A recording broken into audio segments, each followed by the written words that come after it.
लिखते हैं ना। ठीक है, थेल्स थ्योरम क्या क्या गिवन है, बोला कि A B C is a triangle, A B C is a triangle in which D and E are the points on AB and AC। ठीक है, फिर क्या लिखेंगे, a line DE is parallel to BC। ठीक है जी, proof क्या करना है इसमें, टू प्रूफ ये करना है कि साइड्स का जो रेशियो है AD बटा में जो DB वो बराबर है AE बटा में EC का। इसका नेमिंग कर लेते हैं, इसका नाम N है और इसका नाम M है। अगर इसको प्रूफ करेंगे तो पहले हम जो कंस्ट्रक्शन किए हैं उसको लिखेंगे। कंस्ट्रक्शन में हम क्या किए, तो हम लिखे कि क्या किए, तो हम लिखे कि latest join BE and CD। हमने क्या किया, BE और CD को ज्वाइन कर दिया एंड ड्रॉ, और फिर उसके बाद एंड ड्रॉ हमने ड्रॉ क्या कर दिया, तो DM को परपेंडिकुलर रखे हम किस पर, AC पर, और EN को परपेंडिकुलर हमने रखा है AB पर। ठीक है जी, ये हम कंस्ट्रक्ट, हालांकि ये कंस्ट्रक्शन पहले लिखना चाहिए और टू प्रूफ बाद में लिखना चाहिए, है ना। इस चीज़ को पहले लिखना चाहिए और इस चीज़ को बाद में लिखना चाहिए। पहले प्रूफ करेंगे, यहाँ देखो प्रूफ करते हैं। पहले इस ट्रायंगल को लेंगे, लिखेंगे इन ट्रायंगल AD और E, ADE में दो हाइट है तो दो बार एरिया निकालेंगे। लिखेंगे एरिया ऑफ, अगर हम ट्रायंगल ADE निकालना चाहें तो बेस फार्मूला क्या होता है, half multiply base multiply height.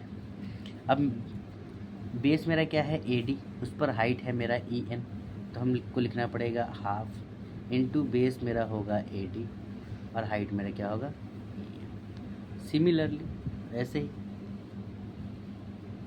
फिर से अगर हम एरिया निकालना चाहें ट्रायंगल AD और E का, इस बार क्या होगा हाफ, अगर हम बेस मानते हैं AE को तो हाइट मेरा हो जाएगा D। अगर हमने AE को बेस मान लिया तो हाइट मेरा क्या होगा D होगा जी। कोई दिक्कत नहीं है। अगेन एरिया निकालते हैं फिर किसका, अगर हम एरिया ऑफ ट्रायंगल BDE का निकालना चाहें, BD और E, इसका अगर हम एरिया निकालना चाहें, इसका भी फार्मूला क्या होगा, half multiply base multiply height, यही होगा। अब BDE अगर हम ट्रायंगल लेते हैं, ये और ये ट्रायंगल अगर हम लेते हैं तो बेस तो मेरा BD होगा, लेकिन हाइट कोई ज़रूरी नहीं है कि अंदर ही हो, हाइट बाहर भी हो सकता है। तो बेस मेरा क्या होगा, हाफ, ये वैसे ही रहेगा, बेस मेरा होगा BD, बेस मेरा होगा DB और हाइट मेरा क्या होगा, तो हाइट मेरा EN ही होगा। अगेन अगर हम जो फिर से एरिया निकालना चाहें किसका, इस ट्रायंगल का DE और C का, तो हम यहाँ से निकालेंगे triangle area of triangle DEC का अगर हम एरिया निकालना चाहें, ये भी क्या होगा हाफ इंटू EC मेरा बेस होगा और हाइट मेरा क्या होगा, तो हाइट मेरा EN होगा, DM होगा। ठीक है जी, DM होगा। हाइट हमने लिख लिया। अब सारे इक्वेशंस को हम इक्वेशन मान लेते हैं। इसको हमने इक्वेशन 1 मान लिया, इसको हमने सेकंड मान लिया, ठीक है, इसको हम थर्ड मान लिए और इसको हम फोर्थ मान लिए।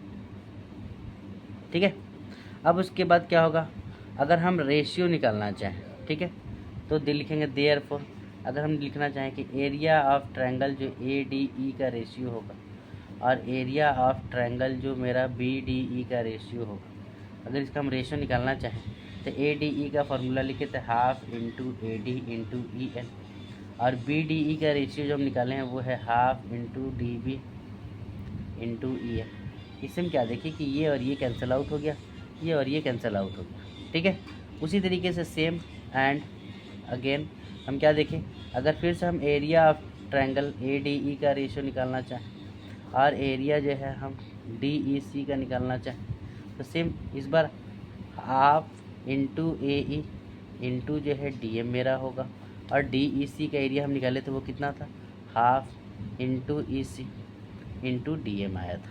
इसमें भी हम देखें कि ये कैंसिल आउट हो जाएगा और ये कैंसिल आउट हो जाएगा। अगर इसको हमने इक्वेशन 5 मान लिया और इसको 6 मान लिया तो हम लिख सकते हैं